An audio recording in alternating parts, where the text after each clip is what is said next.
पाकिस्तान है तो हम हैं, और इस मुल्क ने इंशाअल्लाह ताला ता क़यामत कायम रहना है। मगर अगर चंद सियासी अनासर ये समझते हैं कि हम अपनी सियासी बका की खातिर, सियासी मफादात की खातिर, जो पेटी पॉलिटिकल इंटरेस्ट होते हैं उनकी खातिर इस मुल्क की मईशत को नुकसान पहुंचाएंगे, तो ये उनकी खाम ख्याली है। तहरीक इंसाफ की तरफ से एक बहुत मकरू कदम लिया गया है यूरोपियन यूनियन को अप्रोच करने का, और एक ऑनलाइन पिटिशन का सिस्टम जिसमें वो इंटरनेट के ऊपर यूरोपियन यूनियन को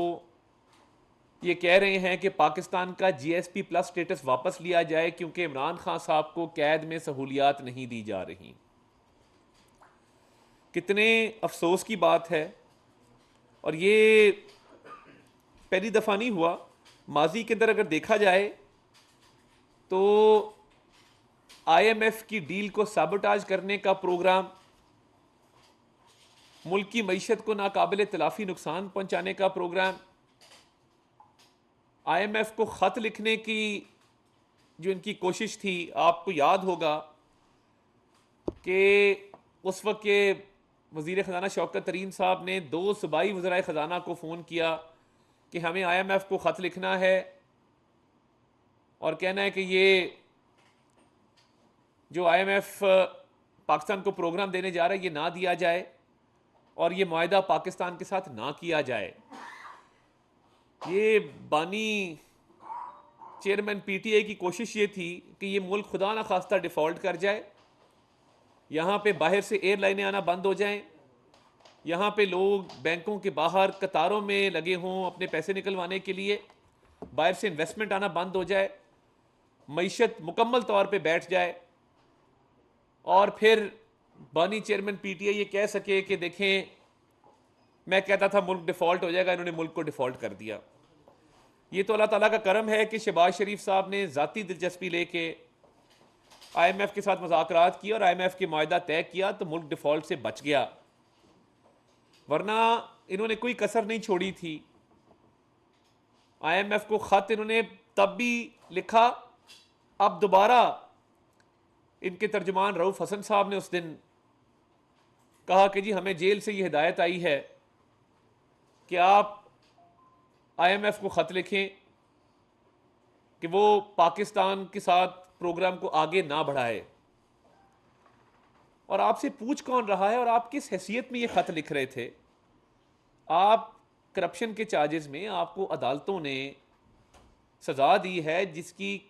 कैद की सज़ा आप काट रहे हैं। और देखिए, रियासत पाकिस्तान और कौमी मफाद का तहफ़्फ़ुज़ ये हमारी अव्वलीन ज़िम्मेदारी है। मईशत को ठीक करने के लिए जो हिकमत अमली है, जो इक़दामात हैं वो लिए जा रहे हैं, और वज़ीर आज़म साहब दिन में 3 से 4 मीटिंग सिर्फ मईशत के ऊपर करते हैं, और उनकी तमाम तर तवज्जो मरकूज़ है कि हम इस मुल्क को तरक्की की शारा पे गामज़न करें, हम इस मुल्क की अवाम के मसाइल को हल करें, उनकी फलाह बहबूद के लिए काम करें, महंगाई बेरोज़गारी का ख़ात्मा करें। और एक तरफ एक सियासी जमात है जिसको अपने आप से आगे कुछ नज़र नहीं आता, ना कौमी मफाद नज़र आता है, ना उनको पाकिस्तान की सालमियत की कोई परवाह है, ना उनको गर्ज है मईशत की बहाली के साथ। वज़ीर आज़म साहब ने तो मिसाक मफाहमत की बात की थी, तो ये अब नया ढोंग रचाया जा रहा है कि यूरोपियन यूनियन को कहा जाए कि पाकिस्तान का जीएसपी प्लस स्टेटस वापस ले लें। अब पाकिस्तान का जीएसपी प्लस स्टेटस है तो हमारी एक्सपोर्ट्स में इजाफा होगा, पाकिस्तान का जीएसपी प्लस स्टेटस है तो ज़र मुबादला आएगा, पाकिस्तान का जीएसपी प्लस स्टेटस है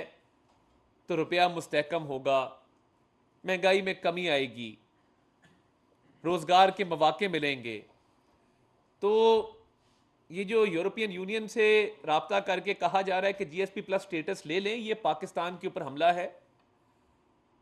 ये पाकिस्तान की मईशत को तबाह करने की साजिश है और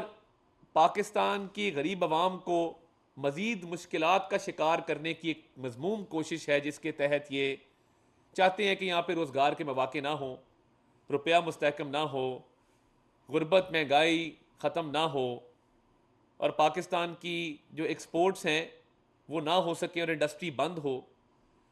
तो ये मुतालबा तहरीक इंसाफ की तरफ से क्यों किया जा रहा है? वो इसलिए किया जा रहा है कि जी जेल में गालिबन वो कहते हैं कि जी हमारे लीडर को वो सहूलियात मुयसर नहीं हैं जिनके वो हकदार हैं। अब मैंने जब पंजाब गवर्नमेंट से रिपोर्ट ली तो पता ये चला कि इमरान खान साहब जेल में एक शहाना ज़िंदगी गुजार रहे हैं। उनके ज़ेर इस्तेमाल सिर्फ एक कमरा नहीं है, उनको पूरी एक गैलरी दी गई है वॉक करने के लिए। उनके सेल के साथ एक किचन भी दिया गया है, एक कमरा एक्स्ट्रा दिया गया है, 3 कमरे उनके ज़ेर इस्तेमाल है और एक गैलरी वॉक करने के लिए ज़ेर इस्तेमाल है। जो जेल मैनुअल है 1978 का, उसके मुताबिक हर कैदी को हफ्ते में 1 मुलाकात की इजाज़त होती है। बानी चेयरमैन पीटीआई को हफ्ते में 4 मुलाकातों की इजाज़त दी जा रही थी, जिसके अंदर 1 मुलाकात वकीलों के साथ,